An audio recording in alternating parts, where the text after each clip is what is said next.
Well, hey guys, David here with a review of the brand new 2020 GT Grade Carbon Expert in all its carbony, gravelly goodness.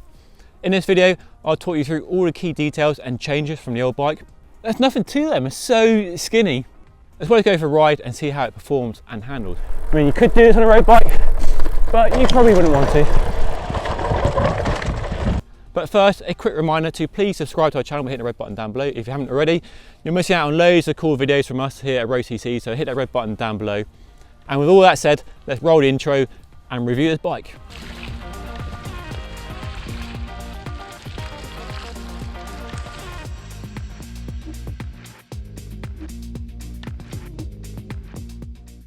Before I get into the nuts and bolts of this review, it's worth taking a quick moment to remember where the GT Grade came from and how important it's been for the company and the gravel sector as a whole.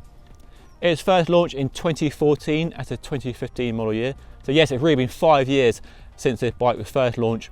I remember I went to the worldwide launch in Utah in the US to ride a bike, where I had my first taste of proper US style gravel riding, gravel grinding as they call it over there. So with the Grade, GT recognised an opportunity to bring their predominantly mountain bike experience to a drop bar road bike. They saw people using cross bikes and road bikes adapted with bigger tyres for gravel racing and realised they could bring their mountain bike expertise to the drop bar market and produce a bike better suited for riding on rough terrain and mixed terrain riding, which is really popular now. At first glance then, it doesn't look like much has changed, but look a bit closer and there are some big changes. And there are 4 I can point out for starters. So you've got increased tyre clearance. It will now take up to a 42mm tyre, up from a 35 on the previous bike. This bike is spec'd with 37, so plenty of space to go wider. It'll also take a 650B tyre as well, if that's your want. You've got adjustable fork geometry to alter the trail for faster or slower steering. If you're putting bike packing bags on and adding extra weight, so you can liven up the steering. You've got new floating rear stays to increase the comfort at the back. And you've also got a through axle at the back to replace the previous quick release. So disc brakes naturally with the new 12mm through axle at the back. Let's take a closer look. Probably one of the most interesting changes to the bike is the adjustable geometry. Now it's something we're starting to see on a few gravel bikes like the Cervelo Espero I recently reviewed. There's a link to that in the pop out banner above.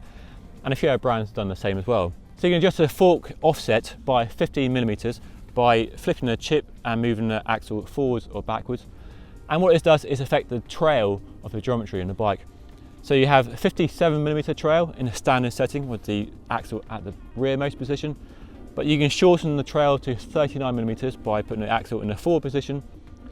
So essentially, to make it really simple to understand, longer trail, more stable handling, shorter trail, faster handling. The way GT intends it to be used is to counteract all the weight you add to a bike when you go in bike packing or adventure riding by adding a frame pack, a seat pack, handlebar pack, and using the rack mounts on the fork. So all that extra weight slows down the handling. But by going to a shorter trail, you gain back some of the agility, the faster handling, and that provides a bike that's still enjoyable to ride even when you got fully laden and you're bike packing across the Himalayas or the Andes, wherever you're going. There is nothing to stop you, of course, from adjusting the trail to suit your preference with or without baggage. So if you like your steering fast and nippy, then you can put in a shorter trail. If you like it a bit more stable and calm, keep it in the stock setting. Now I've tried it in both, and my personal preference with it unladen is to have it in the stock 57mm setting, which it is now. Gives nice calm handling, especially when you're riding at high speed on loose surfaces. Here we are at the back of the bike, and probably the most distinctive and opinion dividing part of the GT Grade, the triple triangle design. Now viewers with a long memory will recognise this from old GT mountain bikes back in the 90s, like the Zaska, one of the most iconic mountain bikes of all time. On the Grade, on this new Grade particularly, it's used to increase the amount of comfort at the saddle. So the pencil thin stays, they're made from wrapping carbon fibre over a solid glass fibre rod. They look really weak and brittle, but they're actually really strong and durable and designed to flex in a controlled amount. Now an important change from the old Grade is they are separated from the seat tube and connect directly to the top tube. And that change, along with a flattened top tube and a tapered seat tube, allows a lot more flex. So when you're riding over rough terrain, the saddle can move back and forward a lot more because they decoupled the stays from the seat tube. They call it a floating stay technology, and you can really see it when you're riding along, when you're pushing down the saddle. The seat tube bows forward, the saddle pushes back, and that does provide quite a bit more comfort. The new GT grade is clearly built to be more capable than the old bike and also more versatile. Now UK viewers will love the fact that you can fit mudguards, or fenders if you're watching in the US, with mudguard mounts on the rear stays and on the fork as well. So a nice detail for winter riding. On the new carbon fork, you've got the 3 bolts for anything cages, so extra water bottles, racks and bags can be fitted to the fork. Plenty of accessories available if you go searching online for those. As you can see, it's external cable routing for the gears and the brakes, which I don't mind. It's neatly done and doesn't make any noise at all. And it's simple to service, you can replace the cable very easily. But in this day and age, people might reasonably expect internal cable routing, so that's a point of contention there. But let me know what you think in the comment section below. One other point of contention is the press fit bottom bracket, and not as you might expect on this sort of bike, and its price point, an external threaded bottom bracket. So a couple of interesting decisions there. I do like the external seat clamp, nice and easy to adjust, and the frame will take a dropper post as well if you're doing more gnarly terrain riding and you need that dropper post capability. This bike is well spec'd for the money and includes a Shimano 105 hydraulic disc brake group set. Gear ratios are an 11/34 cassette at the back, and the crank set is from FSA and is a 46/32 chain set. Got WTB Riddler tyres in a 37mm width on WTB alloy rims. Both are tubeless, so going tubeless and get rid of the inner tube would be a recommendation for gravel riding for sure. All the finishing kit is from GT. Got a nice flared drop handlebar from aluminium, stems aluminium, and a nice carbon seat post there. And a saddle, one of my favourites, a fabric scoop saddle. So really good kit, really sensible kit. It's not flash or anything like that, but it's down to earth and it's reasonably priced, and it all works well. The great thing about gravel bikes is you can get off the road and head off road, away from the traffic and the angry motorists, into the countryside. Gosh.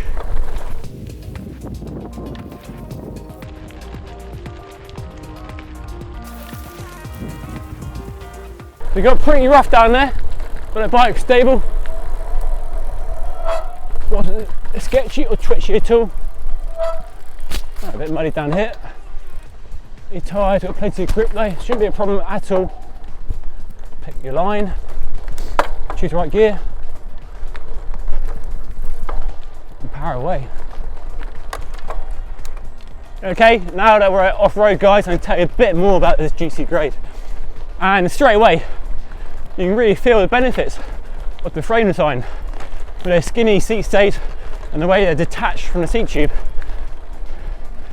There's just a noticeable amount of comfort from the back of the bike, especially compared to some of the other gravel bikes I've been testing recently, like that Sabello Aspero, the open wide.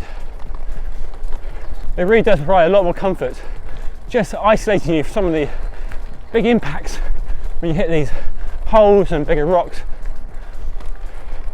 So it's not like a magic carpet or a full suspension mountain bike, but it's noticeable. It's a bit like going to a bigger tyre or dropping your pressures a little bit.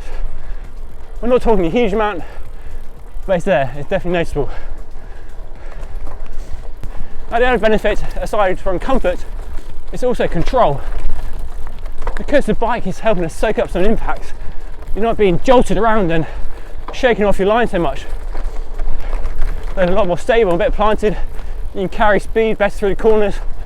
It's not doing anything erratic or sudden, not going to catch you off guard. And it also helps you to keep on the power and keep pedaling, keep going where you want it to go. Right, we're coming to the end of this gravel stretch across a busy main road. All clear. And bosh. Off road again. Oh, it's a bit bumpy here.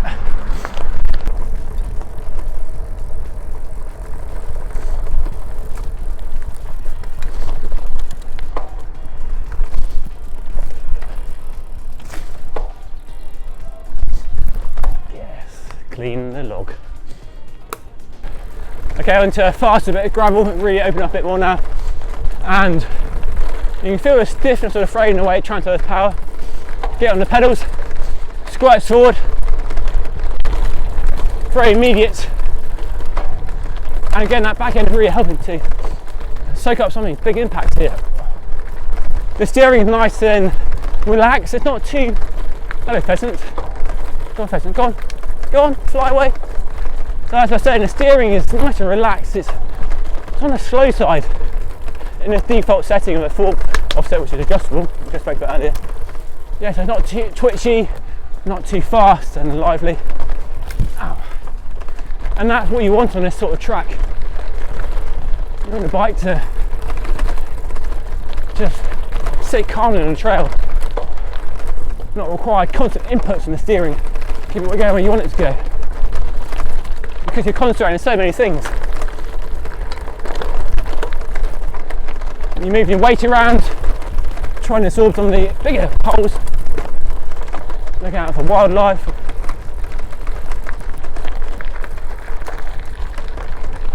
There's a lot more going on the gravel bike off-road. Your sensor's been bombarded. And you want a nice, calm handling bike. There might be a lot of marketing BS around gravel bikes at the moment and everybody jumping on the bandwagon. But the essence of what it's all about, this, getting off-road, this is countryside, what it's all about and why it's so good. Yes, you don't really need gravel bikes to do it. A road bike, cross bike, mountain bikes, they're all fine. These bikes with the geometry changes, the disc brakes, and wide tube tyres, and some of the frame advances we've seen, particularly in the grade, have made it much nicer, more enjoyable, more fun. And isn't that what it's all about, having fun, you know? Okay, that's enough rambling. Time to get back to this bike and time to give you my final thoughts on this new GT grade.